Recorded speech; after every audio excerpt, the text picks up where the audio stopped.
No curso do Saber Direito desta semana, você vai aprender sobre a culpabilidade penal. Quem fala sobre o tema é o professor e delegado de Polícia Civil do Distrito Federal, Lúcio Valente. Nas aulas, ele aborda a concepção da culpabilidade e sua aplicação para a configuração jurídica do crime, imputabilidade, ilicitude e muito mais. Tudo isso agora no Saber Direito.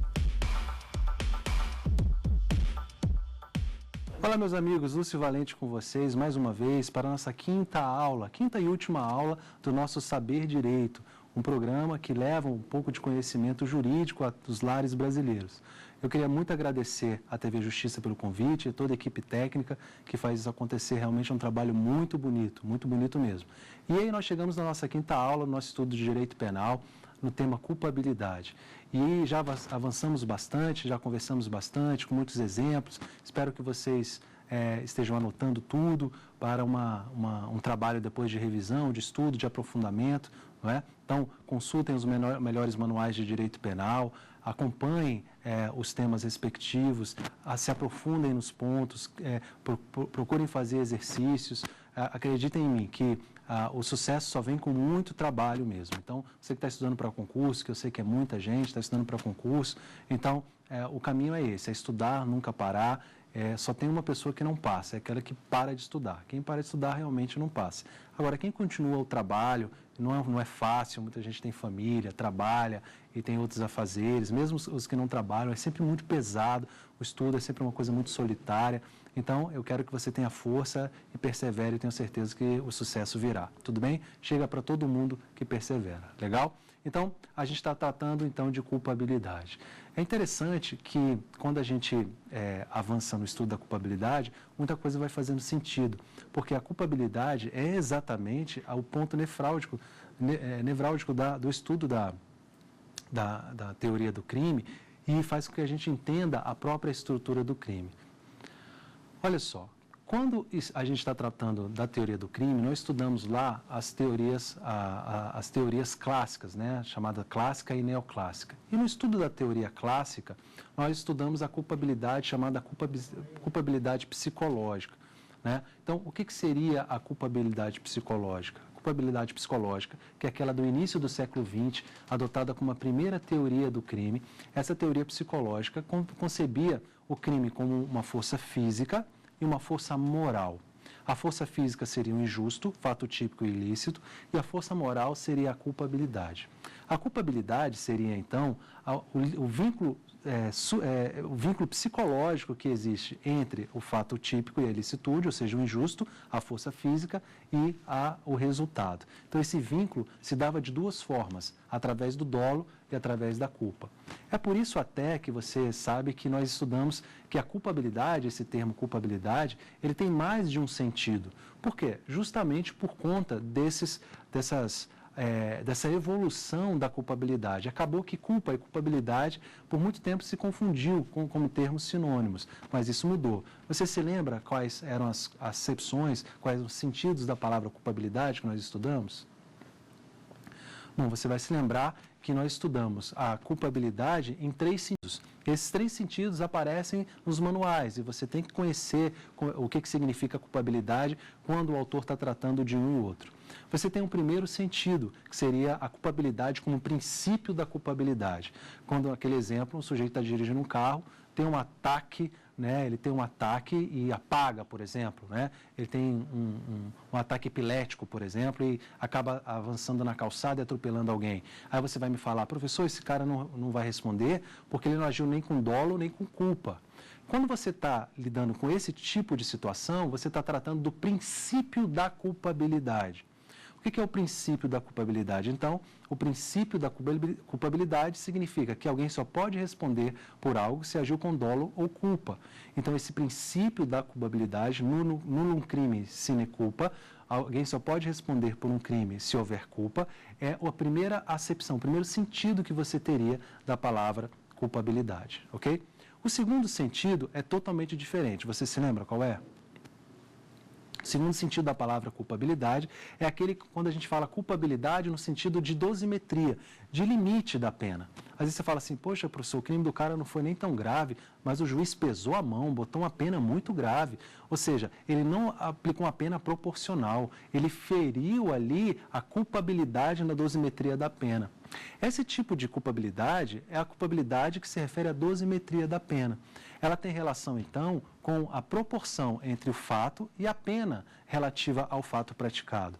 E isso é tratado no Código Penal, por exemplo, no artigo 29, quando o Código Penal diz o seguinte, que no concurso de pessoas, cada concorrente, autor e partícipe deve responder na medida da sua culpabilidade, ou seja, na proporcionalidade adequada do que fez, ok? Então, seria o segundo sentido.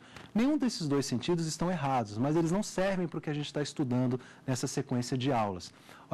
O sentido de culpabilidade que serve para a gente é aquela culpabilidade como elemento da teoria tripartida do crime. O crime como fato típico, ilícito e culpável. Essa culpabilidade não tem nada a ver com dolo e culpa, pelo menos não como a gente a concebe hoje. Legal? Então, o que seria a culpabilidade hoje? A culpabilidade hoje é, na verdade, a reprovabilidade, é a posição majoritária, finalista, sobre um fato típico e ilícito. O fato típico e ilícito é o que a gente chama de injusto penal. Então, se o sujeito pratica um fato ilícito, por exemplo, o sujeito subtrai dinheiro alheio, o sujeito, por exemplo, subtrai uma carteira de uma pessoa que se deixa em cima de uma bancada, ele vai lá e subtrai aquela carteira, ele pratica um fato típico, uma conduta, resultado, nexo causal e tipicidade, subtrair coisa alheia móvel, ele não está em legítima defesa, nem estado de necessidade, por aí vai, então ele praticou um fato típico e ilícito, ele praticou, portanto, um injusto penal.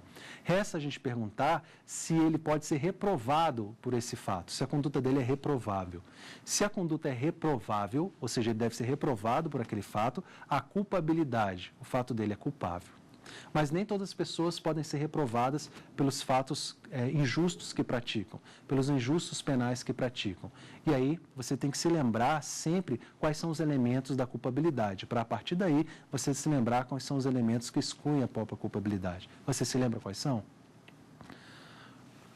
A culpabilidade, ela tem uma estrutura. E a culpabilidade, segundo a teoria normativa pura, que é essa que nós estudamos, ela é composta de imputabilidade, potencial consciência da ilicitude e exigibilidade de conduta diversa. Basta você lembrar IP, imputabilidade, potencial consciência da ilicitude e exigibilidade de conduta diversa. Anote isso e memorize, é muito importante, porque até numa prova a gente pode perguntar quais são os elementos da culpabilidade normativa pura. Muito simples, a pergunta às vezes é mais difícil que a própria resposta. A culpabilidade normativa pura é aquela que tem os seguintes elementos: imputabilidade, potencial consciência da ilicitude e exigibilidade de conduta diversa. E o que é imputabilidade? Você se lembra o que é imputabilidade? Nós estudamos que a imputabilidade é a capacidade que uma pessoa tem de entender o caráter ilícito do ato e determinar-se conforme esse entendimento. Existem pessoas que são capazes de compreender o ato ilícito e pessoas que não são capazes de compreender o ato ilícito. Essas pessoas que não são capazes, elas são chamadas no direito penal de inimputáveis. Os inimputáveis são aquelas pessoas que não têm a capacidade de compreender o caráter ilícito do ato praticado. São os inimputáveis. E quem são os inimputáveis? Os inimputáveis são aqueles descritos na lei sobre os quais não podem recair a imputabilidade, portanto, não recebem pena. Você se lembra quais são os inimputáveis? Bom, nós estudamos primeiramente os menores de 18 anos. Aquelas pessoas que não completaram 18 anos, elas são consideradas inimputáveis por menoridade.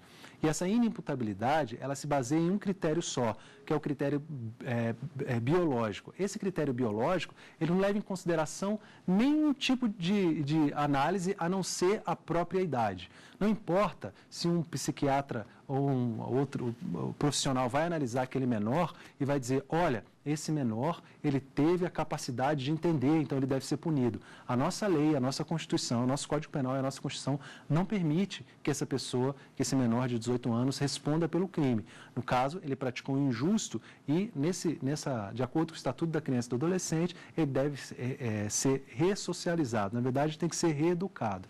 E essa situação ocorre através das medidas socioeducativas, não é? As medidas socioeducativas previstas no Estatuto da Criança e do Adolescente. Portanto, então, o inimputável por menoridade não pode receber pena porque a conduta dele não é reprovável, não há culpabilidade. E aí você pode me perguntar, professor, mas isso é justo? Um menor de 17 anos, será que hoje, no século XXI, será que é possível a gente determinar isso, afirmar com certeza de que um garoto de 17 anos, 16, 15, 14, não entenda que o que faz é errado? Será que isso é justo? Foi um debate que nós tivemos aqui. Uma questão é a questão de sentimento de justiça, outra é uma questão da análise jurídica. Então, todos os debates que se referem à minoridade penal ou à diminuição da maioridade penal têm que levar em consideração tanto a questão do sentimento de justiça de toda a sociedade e os limites legais da própria Constituição. É óbvio, é claro, que se um garoto de 17 anos mata uma outra pessoa, o sentimento, a sociedade toda se sente atingida e o sentimento de impunidade é muito grande. E esse sentimento de impunidade é um sentimento de injustiça muito forte na sociedade. E a sociedade sente isso e cobra do Estado. Só que o Estado, ele está limitado, entendo eu, o legislador está limitado pela própria Constituição. E a Constituição estabelece que a responsabilidade penal se dá aos 18 anos. Entendo eu que qualquer tentativa de ferir esse direito, que é um direito fundamental, vai esbarrar numa cláusula pétrea.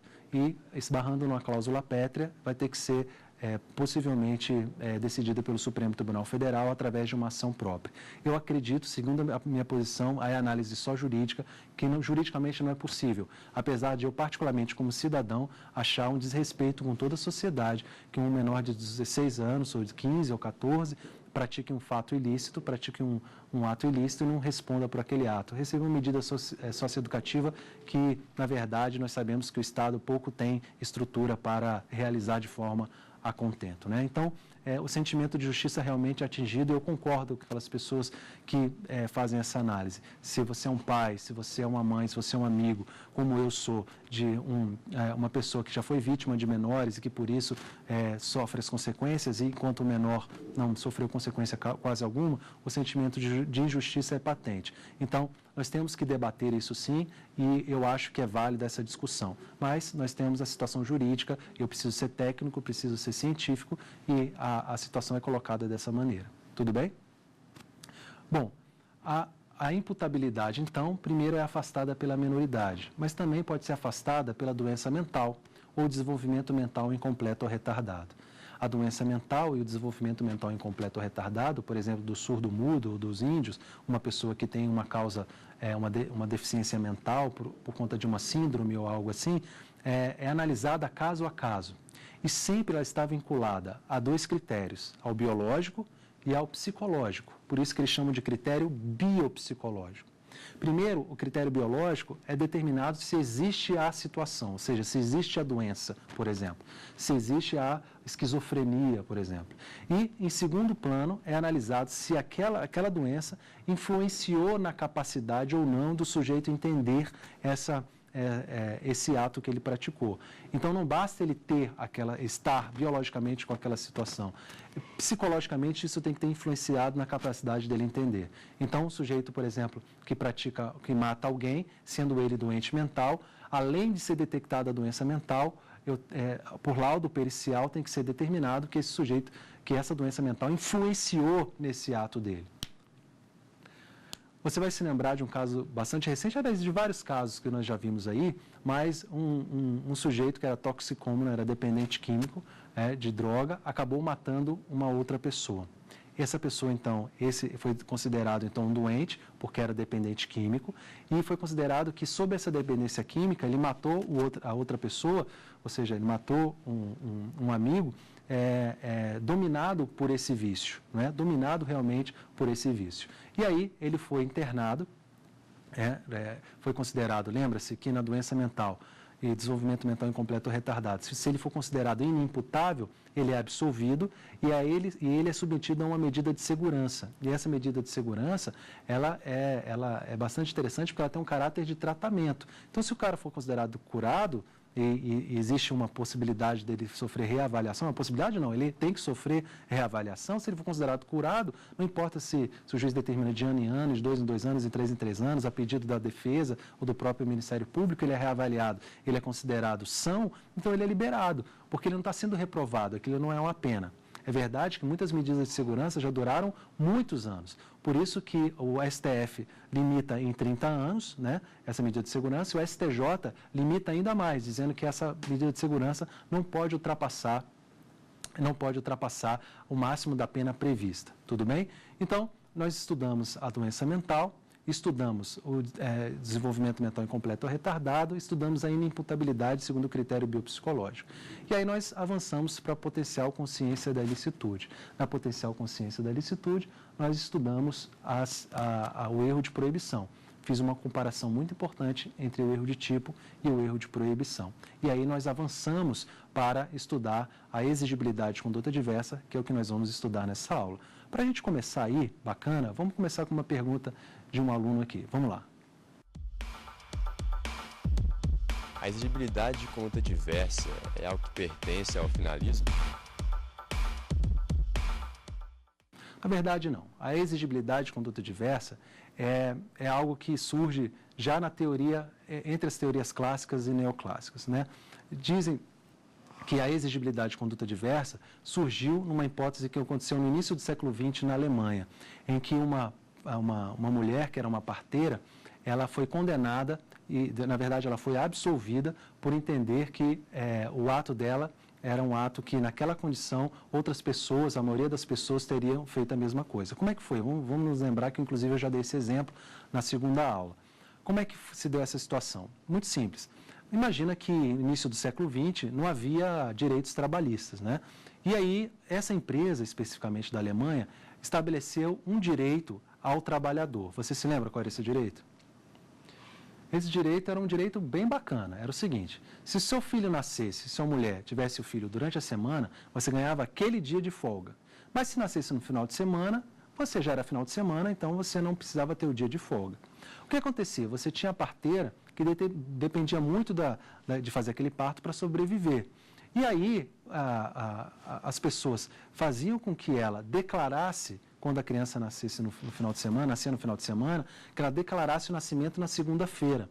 E aí ela respondeu por várias declarações, várias falsidades ideológicas e foi processada criminalmente por isso. Só que o juiz entendeu que, naquele caso, ela não tinha saída. Ela era obrigada a fazer aquilo, era coagida a fazer aquilo. Ao ser coagida, não se podia exigir dela uma outra conduta. Nasce aí, então, é como se fosse o primeiro case aí, a primeira situação em que é aplicada a exigibilidade de conduta diversa. Pelo menos, historicamente, esse exemplo é apresentado. Então, o que seria exatamente a exigibilidade de conduta diversa? E o que afasta a exigibilidade de conduta diversa? Vamos lá? Vamos estudar isso aí? Bom, a exigibilidade de conduta diversa é aquela situação em que o juiz, ao analisar o fato, ele se coloca no lugar. A gente chama de empatia. O que é empatia? Quando a gente se coloca no lugar da pessoa. Então, eu me colocando no lugar dessa pessoa, será que eu faria uma coisa diferente? Será que eu não poderia fazer a mesma coisa? Se você disser assim, não, eu faria a mesma coisa, significa então que você não pode exigir daquela pessoa uma outra conduta. A inexigibilidade de outra conduta.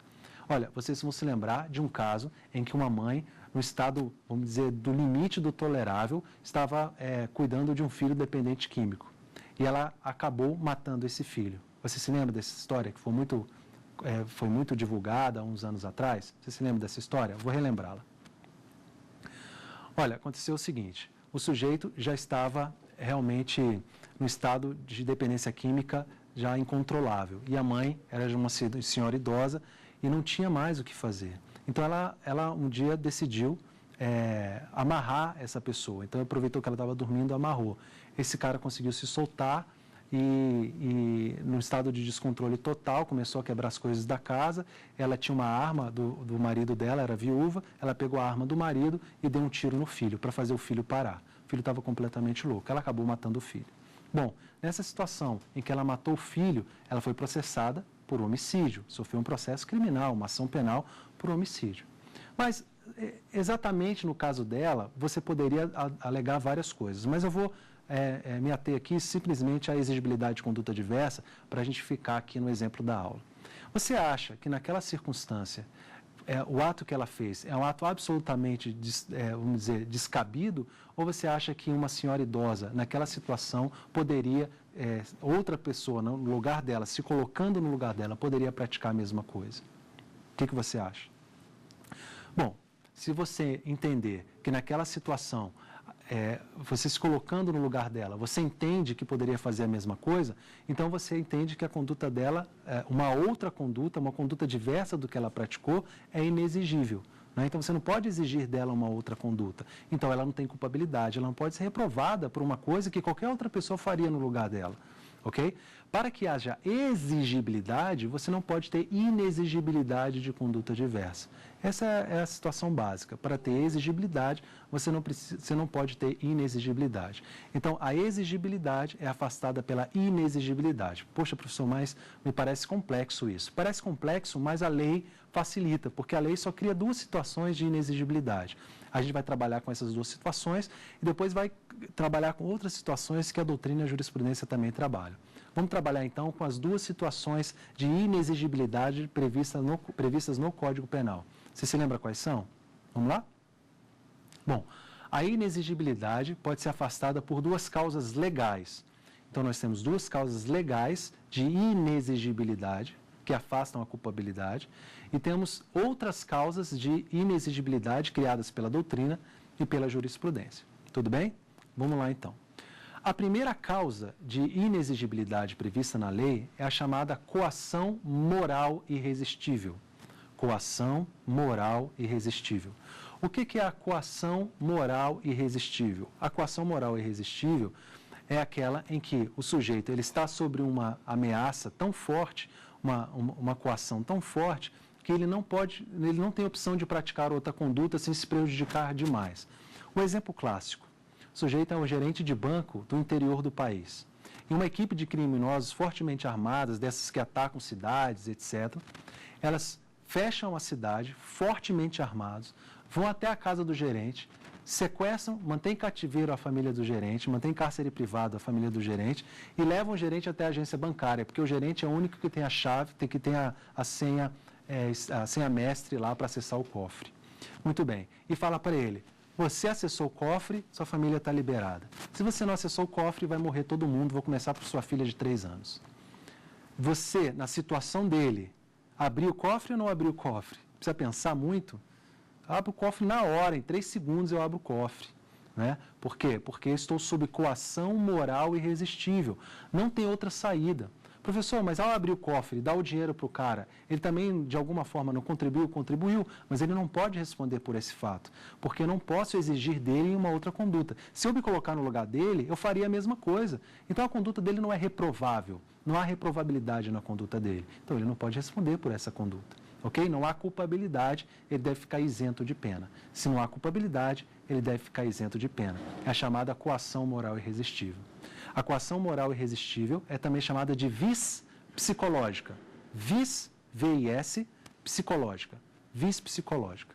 Ok? Professor, mas eu já ouvi falar também da chamada coação física absoluta. Qual é a diferença entre a coação física absoluta e a coação moral absoluta? Existe diferença? Sim, existe diferença sim. Coação física absoluta e coação moral absoluta. A coação moral é uma forma de inexigibilidade, como nós estudamos agora. E o que seria a coação física absoluta? A coação física absoluta é analisada bem antes, lá na conduta. Para que uma conduta humana seja considerada uma conduta punível, ela tem que ter alguns elementos básicos. Ela tem que ser uma conduta, claro, obviamente humana, tem que ser consciente, o sujeito tem que estar acordado, lúcido, tem que ser voluntária, no sentido dele ter o domínio sobre o corpo, não pode ser um ataque epilético, que o cara fica batendo e acaba machucando outra pessoa, tem que ser voluntária e tem que ser final. Final significa a capacidade do sujeito antever o resultado. Eu dei esse exemplo em uma das nossas aulas, em que eu dei o ser humano, eu dei esse exemplo bem vamos dizer, pueril, né? O ser humano, ele tem a capacidade, ao contrário de todos os outros animais, de calcular as consequências do seu ato, mais ou menos. E eu dei esse exemplo, se eu chegar em casa hoje e falar assim para minha esposa, para minha amada esposa, meu amor, você viu que moça bonita que mudou por esse andar aqui? Eu acho que não vai ser um diálogo muito amigável com ela, né? Eu sei, conhecendo as mulheres em geral e conhecendo a minha esposa, que se eu fizer uma observação dessa, ela não vai gostar. Eu, como ser humano, consigo calcular isso é que a gente chama de conduta final. Eu consigo enxergar o final da minha conduta, ou seja, a consequência da minha conduta. Bom, o que acontece é que se a conduta não tiver esses elementos, ela deixa de ser conduta. E se não for conduta, você não pode responder, não há crime sem conduta. E onde se encaixa a coação física aí? Bom, a coação física se encaixa no elemento voluntariedade. O que significa voluntariedade? Voluntariedade significa domínio físico sobre o corpo. O movimento que eu faço com o corpo, ele é dominado pela minha própria vontade. Se eu estou caminhando aqui e alguém vem e me empurra, eu tropeço e caio sobre meu colega aqui que opera a câmera, derrubo a câmera sobre ele e o machuco, fisicamente fui eu que o machuquei. Mas se foi alguém muito mais forte que me empurrou, eu estou fisicamente coagido.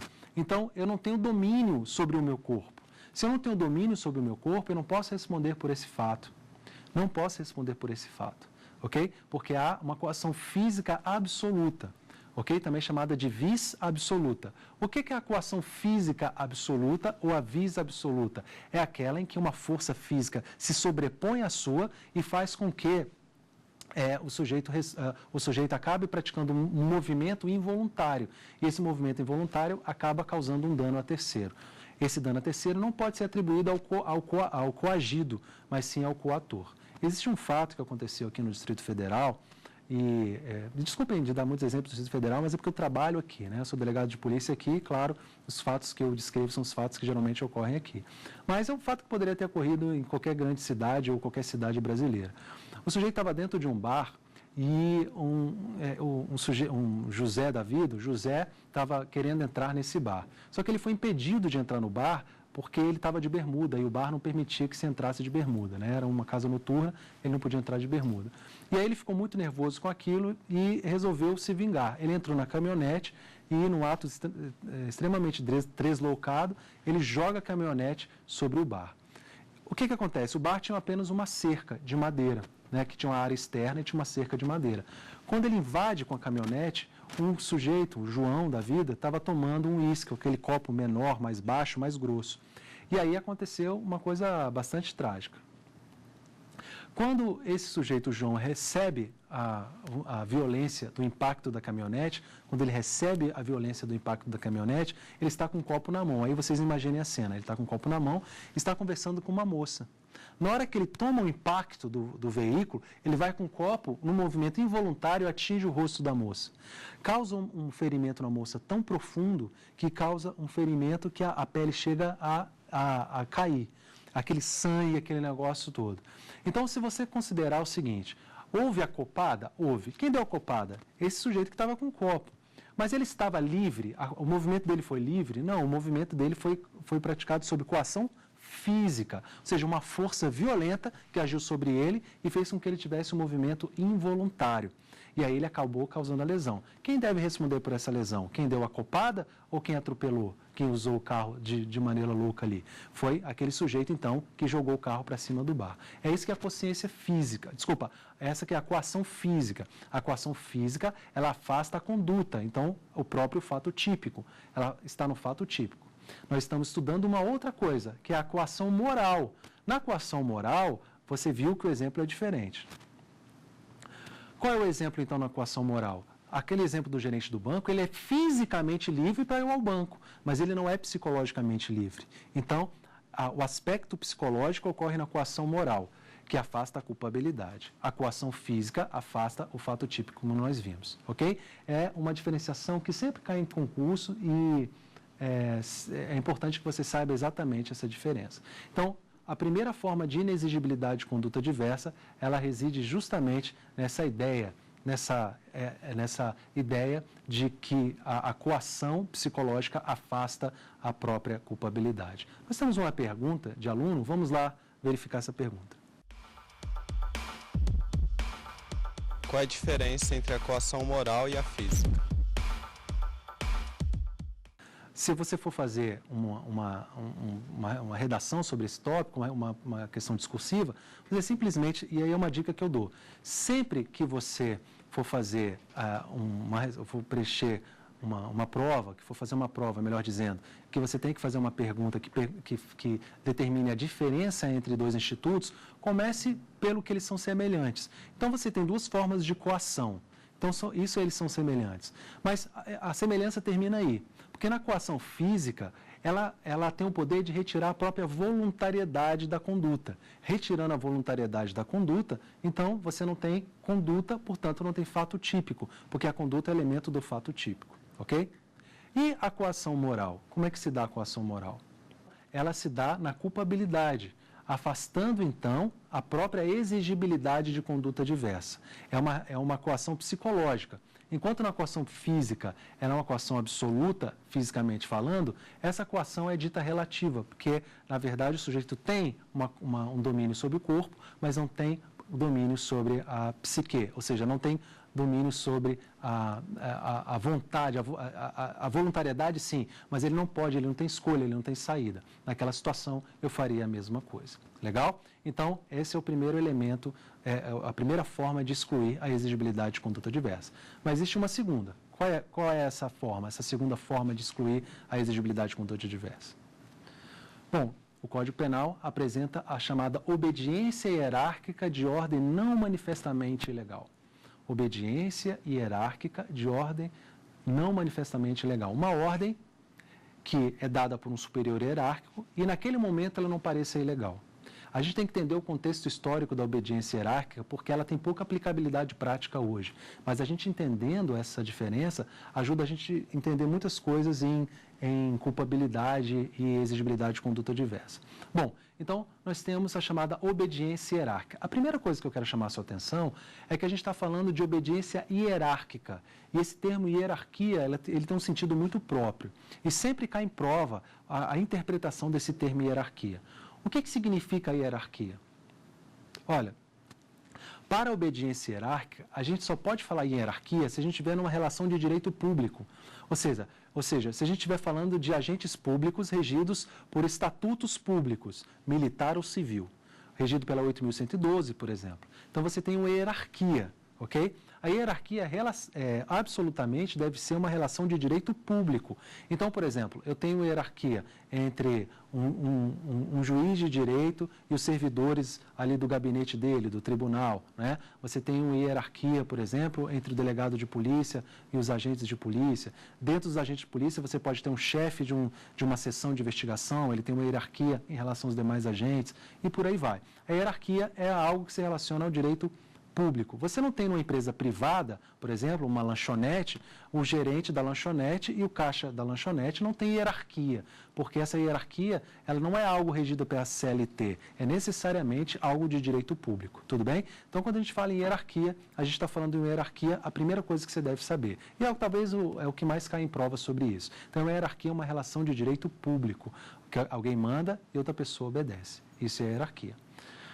Mas o que significa exatamente obediência hierárquica de ordem não manifestamente legal? Olha, a gente tem que entender que algumas ordens, elas são dadas num contexto histórico e a análise daquilo é feita num contexto histórico totalmente diferente. E aí não que a gente justifique as coisas, mas a gente explica. E aí a gente começa a entender alguns institutos de direito penal.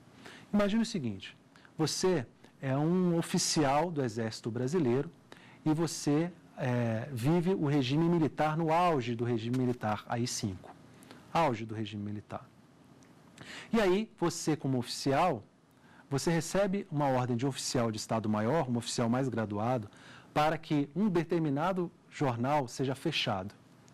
Então, você está violando o direito de imprensa. Mas naquele estado que se vivia as coisas, aquele estado de constitucionalidade, aquela legalidade que existia, apesar de hoje a gente discutir olhando para o passado, mas naquela situação a legalidade era aquela. Existia uma ordem e você tinha que cumprir. Você ia lá e fechava o jornal. E, quem sabe, prendia até o editor do jornal, quem sabe até torturasse o editor do jornal, havia essa possibilidade, não é? Ao fazer isso, o Estado determinava que você fizesse isso. Você estava protegido pelas normas do próprio Estado. Existia um arcabouço jurídico para te proteger em relação a esses atos. Só que o seguinte, quando a gente olha para trás, ou seja, quando a gente olha para o passado, a gente vê o desacerto desse tipo de conduta. Então, com a lei de anistia, a gente nem discute isso no Brasil. Mas na Argentina se discutiu algo assim. Alguém que estava dentro de uma hierarquia, no regime militar, que foi bastante severo lá na Argentina, e estão sendo punidos e outras pessoas estão sendo absolvidas. Os de maior graduação estão sendo punidos e os de menor graduação estão sendo absolvidos. Por quê? Porque entendia que naquela estrutura hierárquica, ele recebia aquela ordem, apesar dela ser manifestamente legal, matar uma pessoa, torturar uma pessoa, ele estava dentro de um escalonamento hierárquico e ele não tinha muito o que fazer, ele não tinha saída.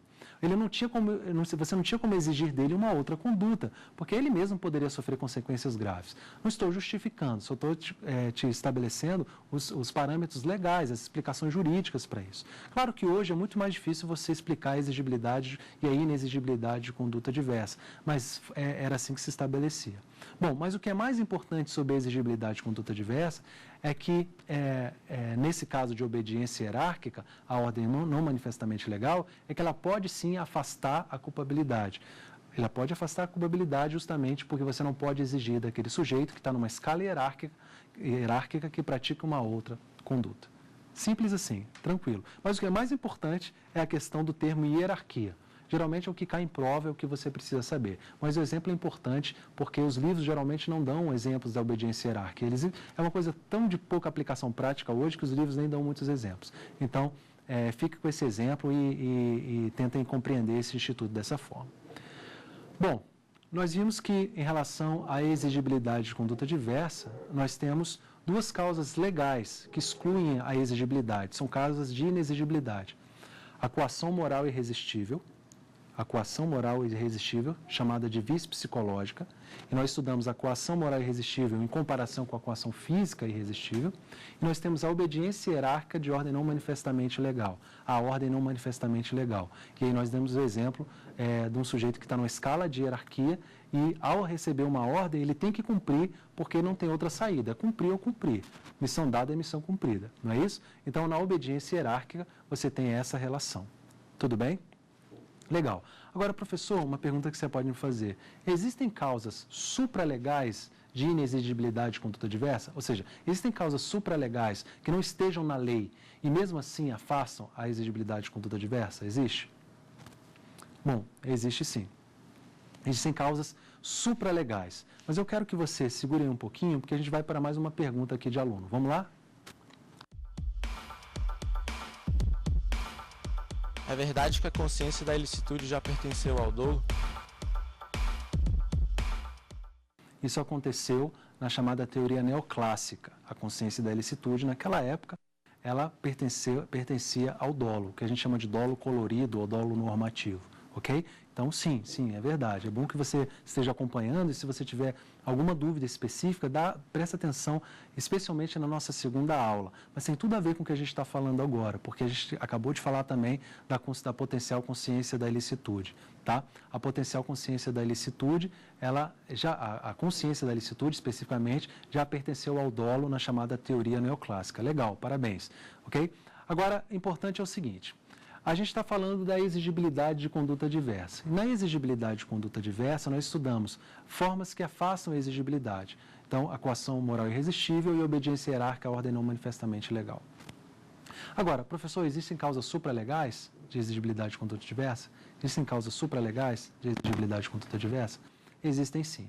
E aí eu vou dar alguns exemplos, apesar de eles não são todas as possibilidades, não são todas as possibilidades. Mas esses exemplos, eles abarcam as situações que têm caído em prova. Ok? Vamos lá. Quais seriam, então, as causas supralegais de exigibilidade de conduta diversa? Bom, a primeira situação é um exemplo que a doutrina dá e que eu acho muito interessante. Eu vou falar rapidamente, porque a gente tem um limite de tempo, que é natural da aula, né? Mas eu vou dar rapidamente esse exemplo. É o seguinte, o sujeito, então, ele está preso num complexo penitenciário muito perigoso, numa grande cidade brasileira. O chefe de uma grande organização criminosa consegue fazer uma rebelião e dominar o presídio. E aquele cara pertence a uma facção diferente e aquela organização criminosa consegue acessar a ala que ele está. Então, ele é capturado e levado a determinado local e os criminosos falam o seguinte, olha, se eles não atenderem às nossas reivindicações, que a gente quer um helicóptero para fugir, sei lá o quê, nós vamos te matar e vão te exibir em rede de televisão para o mundo todo. Legal, aí o cara fica naquela. Só que nós vamos te matar não agora, nós vamos te matar daqui a um tempo. Então, ele não pode falar em legítima defesa, porque, nesse caso, a agressão é futura, vamos dizer assim. Então, ele está lá, tranquilo, esperando ser morto, porque essa é a grande possibilidade. Só que o sujeito que toma conta dele, ele percebe que o sujeito dá um mole. Ele consegue, então, arrancar o estoque, a arma que ele está, que é uma faca, um estoque, alguma coisa assim, e consegue matar esse cara, consegue matar esse sujeito. Bom, se você considerar que não houve legítima defesa, e para fins didáticos eu estou te dizendo que não houve legítima defesa, ok? Então afaste a possibilidade de legítima defesa. Não havendo legítima defesa, qual era a saída para esse sujeito? Bom, a doutrina dá uma saída através de uma causa supralegal de exigibilidade de conduta diversa. Vamos lá? Bom, nesse caso, se você aí lembra daquela situação da empatia, se colocar na situação do sujeito. Se você é esse cara de uma facção criminosa, adversa de uma facção que tomou o presídio, você vai morrer daqui a 2 horas. Se você tivesse a possibilidade de matar o cara que vai te matar, você faria isso? Você faria sim. Naquela situação, se colocando na situação, você conseguiria se desencilhar da morte matando aquele sujeito que seria seu algoz. Ok? Bom, esse caso seria um caso de inexigibilidade de conduta diversa, que não é nem a coação moral e nem a obediência hierárquica. Então, seria um exemplo que a doutrina apresenta de de inexigibilidade de conduta diversa. Existem outras situações? Existem outras situações, vamos a elas. Uma segunda situação que a doutrina apresenta é o chamado abalo psicológico. Uma pessoa, por exemplo, que tem um medo paralisante em determinada situação e não consegue controlar psicologicamente a sua conduta. E dela não pode se exigir uma outra conduta. É o chamado medo exculpante. Ou seja, numa situação de adrenalina muito forte, aquela pessoa acaba tomando uma conduta que ela, numa situação normal, não teria. Imagina que você está num elevador e uma determinada pessoa tem claustrofobia, ou seja, ela tem muito medo de lugares fechados. Acaba a luz do prédio e o elevador para, num andar que fica preso, o elevador muito apertado. E aí aquela pessoa começa a passar mal e ela tem uma crise de pânico. Nessa crise de pânico, ela acaba atacando uma pessoa. Bom, numa crise de pânico como essa, isso não é impossível de acontecer, pessoas que têm realmente esse tipo de fobia, elas podem praticar condutas inesperadas. Não é nem obediência hierárquica nem coação moral. Nesses casos, então, entende a melhor doutrina que há uma possibilidade de inexigibilidade de conduta diversa. Aquela pessoa, ela praticou aquela situação num descontrole emocional que é causado por uma fobia. E, nesse caso, esse medo é chamado de medo exculpante. Medo exculpante, ou seja, que afasta a culpabilidade. Tudo bem? Então, esse seria o segundo exemplo. Vou dar mais um exemplo de causa supralegal de exigibilidade de conduta diversa. Vamos lá? Uma causa adotada recentemente pela doutrina, que já foi cobrada em prova, que tem muito a ver com os dias que nós estamos vivendo, é a chamada desobediência civil. O que é a desobediência civil? Basicamente, são aqueles atos de manifestação que se opõem a determinadas condutas do Estado, a determinados posicionamentos do Estado. Como isso acontece? A desobediência civil ocorre, então, nesses grandes protestos que têm ocorrido ultimamente no Brasil.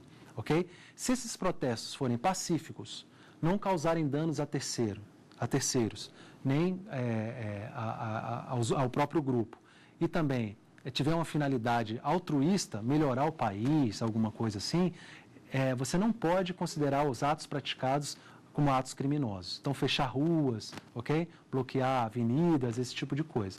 Okay? Até invasão de prédios públicos, desde que não haja dano nem ameaça a ninguém. Então, é o que eles chamam de desobediência civil, está amparado, então, doutrinariamente pela inexigibilidade de conduta diversa. Bom, a exigibilidade de conduta diversa, então, é um assunto bastante rico, mas basicamente é isso que você precisa saber para as principais provas. Legal, olha, excelente. Ao longo de 5 aulas, trabalhamos profundamente a culpabilidade. desde a sua evolução histórica até a forma como ela se apresenta hoje, a chamada culpabilidade normativa pura, que é a culpabilidade finalista. Ao final dessas 5 aulas, espero que vocês tenham aprendido muito sobre a culpabilidade e quero que vocês continuem nesse estudo. Sigam aquela técnica que eu dei na aula passada de micro-revisões diárias e se aprofundem cada vez mais nos seus estudos. Tenho certeza que você vai alcançar o sucesso. Daqui eu agradeço a participação de todos e agradeço mais uma vez a TV Justiça pela oportunidade. Fiquem com Deus e até a próxima. Tem dúvida sobre o assunto? Então mande um e-mail para saberdireito@stf.jus.br. Você também pode estudar pela internet acessando o site www.tvjustiça.jus.br.